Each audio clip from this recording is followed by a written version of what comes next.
Hello दोस्तों, आज हम बात करेंगे 1998 में आई एक comedy film blast from the past की। फिल्म की कहानी सेट है 1962 में, जब रशिया और अमेरिका का कोल्ड वॉर चल रहा था। तब अमेरिकन गवर्नमेंट ने सब देशवासियों को एक सीक्रेट बंकर बनाने को कहा था। तब डॉक्टर केल्विन वीबर भी इनमें से एक थे और उन्होंने भी अपने घर के पीछे एक सीक्रेट बंकर बनाया हुआ था। क्यूबा मिसाइल क्राइसिस के दौरान डॉक्टर को एक डर लग गया था कि अब कभी भी परमाणु हमला हो सकता है, और फिर उसी रात डॉक्टर केल्विन अपनी प्रेग्नेंट वाइफ को लेकर बंकर में जाते हैं और तभी उनके घर के ऊपर से एक प्लेन उड़ रहा होता है और पायलट प्लेन पर से कंट्रोल खो देता है और प्लेन क्रैश होकर उनके घर पे गिर जाता है। तब डॉक्टर को लगता है कि परमाणु हमला शुरू हो चुका है और फिर बंकर का दरवाज़ा बंद हो जाता है, और वो दरवाज़ा ऐसा डिज़ाइन किया गया था कि अब वो 35 साल के बाद ही खुलेगा। डॉक्टर अब 35 साल के लिए बंकर में रहने का डिसीजन ले लेते हैं, क्योंकि उन्हें लगता है कि परमाणु हमले के बाद तो आधी से ज़्यादा पॉपुलेशन रेडियो एक्टिव कंटामिनेट हो जाएगी। उसी समय बंकर के ऊपर उनके पड़ोसी और पुलिस सबको लगता है कि डॉक्टर और उनकी वाइफ इस प्लेन क्रैश में मारे गए। इस बीच डॉक्टर अपनी वाइफ की डिलीवरी में मदद करते हैं और वहीं हेलेन अपने बेटे एडम को जन्म देती है, और डॉक्टर ने इस सब की तैयारी कर रखी थी। डॉक्टर ने अपने बंकर में सारी सुविधाएं बनाई हुई थी। वो एक नॉर्मल घर की तरह था। वहाँ बिजली, पानी, रिकॉर्डेड टीवी, एक फिश टैंक और साथ ही एक छोटा मॉल भी था। साल 1965 में उस बंकर के ऊपर एक कैफ़े बनाया जाता है और नीचे एडम टीवी देखकर नॉर्मल सर्फिस की ज़िंदगी के बारे में सपने देखता रहता है। और अब जब एडम बड़ा हो रहा होता है तब डॉक्टर उसकी पढ़ाई और अदर एक्टिविटीज़ का भी ख्याल रखते हैं, जैसे कि डॉक्टर उसे मार्शल आर्ट्स, बॉक्सिंग सिखाते हैं और साथ ही साइंस और पॉलिटिक्स भी सिखाते हैं। साथ ही हेलेन उसे जेंटलमैन स्किल्स और डांस भी सिखाती है। साल 1975 में बंकर के ऊपर का कैफ़े अब पिज़्ज़ाटेरिया में बदल गया है और नीचे एडम अब स्टॉक मार्केट और दूसरी लैंग्वेजेस के बारे में सीख रहा है। और फिर डॉक्टर एडम को बेसबॉल कार्ड्स देते हैं, जो कि इन फ्यूचर बहुत रेयर होने वाले हैं। अब 35 साल पूरे हो चुके थे और बंकर भी अब वैसा नहीं रहा जितना पहले दिखता था, और बंकर का ऑटो लॉक भी खुल चुका होता है और पूरी फैमिली खुश हो जाती है कि अब वो 35 साल बाद बाहर जा पाएंगे। वहीं ऊपर एक आम दिन था और बार में 2 होमलेस आदमी रहते थे, और डॉक्टर बंकर से बाहर आता है।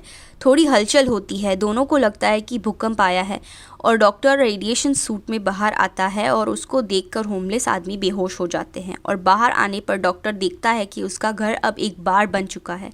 बाहर आकर डॉक्टर ऐसी चीज़ें देखता है जिनके बारे में डॉक्टर ने कभी इमेजिन भी नहीं किया था।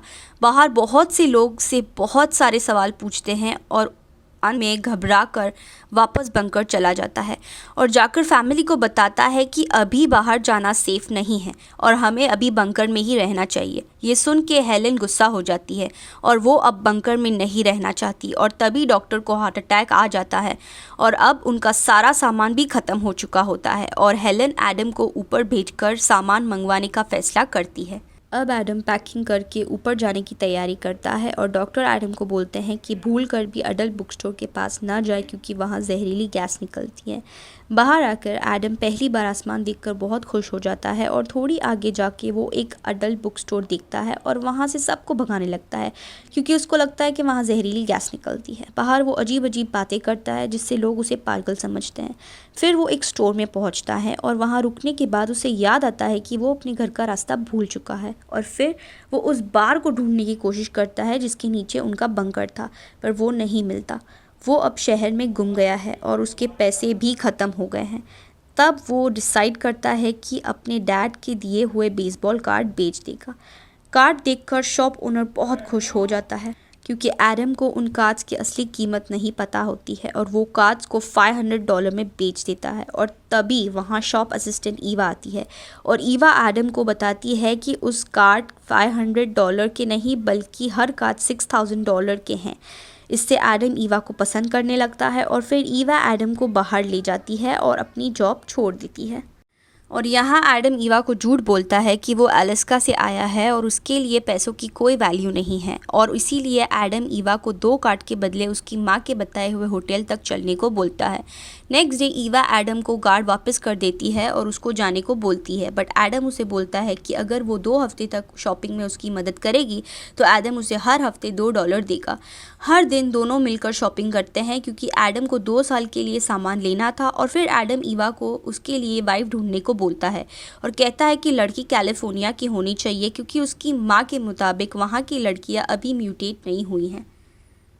और फिर एडम शादी के लिए कार चलाना सीखता है और फिर ईवा एडम को अपनी गे दोस्त ट्रॉय से मिलाती है ताकि ट्रॉय एडम का मेक ओवर कर सके और उसको लेटेस्ट फैशन के बारे में सिखा सके। फिर अगले दिन एडम वो बार ढूंढ लेता है जिसके नीचे उसका बंकर है और ये बताने के लिए वो ईवा के घर जाता है, पर वहाँ एक साइकोलॉजिकल डॉक्टर से ईवा उसे मिलाती है क्योंकि उसे लगता है कि एडम पागल हो गया है और वो एडम को हॉस्पिटल लेकर जाते हैं। और बाहर जाते ही एडम वहाँ से भाग जाता है और जाते जाते वो ईवा और ट्रॉय से कहता है कि होटल से उसका सामान ले आए और वहाँ का बिल भर दे।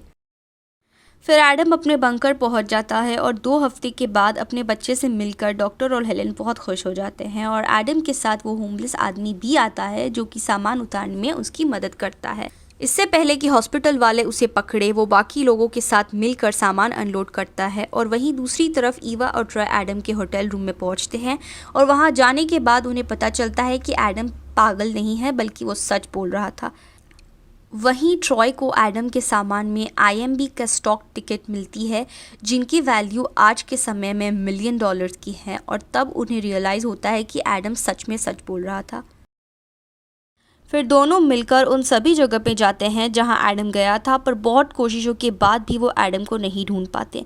पर तभी एक्सीडेंटली ईवा को एडम देख लेती है और दोनों मिल जाते हैं। वहीं दूसरी तरफ डॉक्टर बंकर को 10 साल के लिए बंद करने की तैयारी करता है, पर तभी एडम वहाँ ईवा को लेकर अपने पेरेंट्स से मिलाता है और जल्द ही ईवा एडम के घर वालों के साथ घुल मिल जाती है। और फिर एडम बोलता है कि ईवा को बंकर में लाने से पहले उसे कुछ चीज़ें ठीक करनी है, जिसके बाद डॉक्टर बंकर को 2 महीने के लिए लॉक कर देता है और इन 2 महीनों में एडम अपने डैड के स्टॉक को बेच देता है और उन पैसों से एडम कंट्री साइड में अपने पेरेंट्स के लिए वैसा ही घर बनवाता है जो कि 1962 में प्लेन क्रैश में टूट गया था। फिर एडम अपने डैड को बताता है कि परमाणु हमला कभी नहीं हुआ और उनका घर एक प्लेन क्रैश में टूट गया था, पर डॉक्टर कन्वीनियंस नहीं होते और वो अपने घर के पीछे एक बंकर बनाने की प्लानिंग करते हैं और ईवा उसी खिड़की पर खड़े होकर अपनी एंगेजमेंट रिंग देखती है और इसी के साथ ये मूवी ख़त्म हो जाती है।